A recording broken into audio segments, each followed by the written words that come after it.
రీసెంట్గా me and my husband went to Europe trip.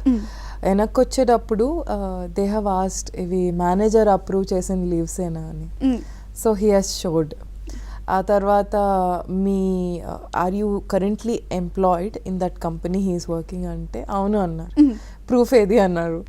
So రీసెంట్గా approve అయిన I-797 కూడా చూపించారు. దెన్ మీ దగ్గర $800 కన్నా ఎక్కువ వర్త్ ఉండే వస్తువులు ఏమైనా ఉన్నాయా అని అడిగారు.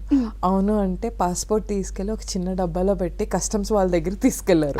దానికే నన్ను వెళ్ళిపోమని చెప్పారు మా ఆయన. నాకెందుకో అనిపించింది I have to be there అని. ఎందుకంటే ఆ $800 ఎక్కువ ఉండే వస్తువులు నావే. అమ్మాయిలో షాపింగ్ చేసాం. యూరోప్కి వెళ్ళి కూడా షాపింగ్ చేయకపోతే బాగుండదు కదా.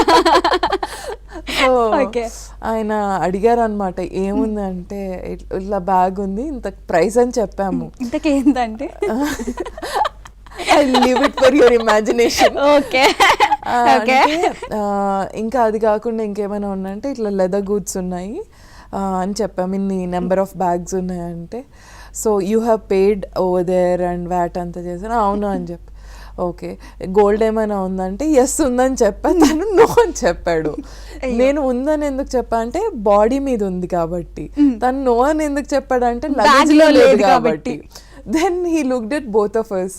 దెన్ మేమిద్దరం ఆటోమేటిక్గా నవ్వొచ్చింది మా ఇద్దరికి. తను కూడా పాపం నవ్వాడు. ద థింగ్ ఈస్ టెన్షన్ లేకుండా we handled it. So one thing which naturally happens between me and my husband is ఒకరికొకరం తోడుంటే we know how to talk. Yeah ఒకళ్ళు ఉంటే కొంచెం యాంగ్జైటీ వచ్చేసి ఏదో ఒకటి చెప్పొచ్చేమో కానీ but when we have each others back we get automatically confident.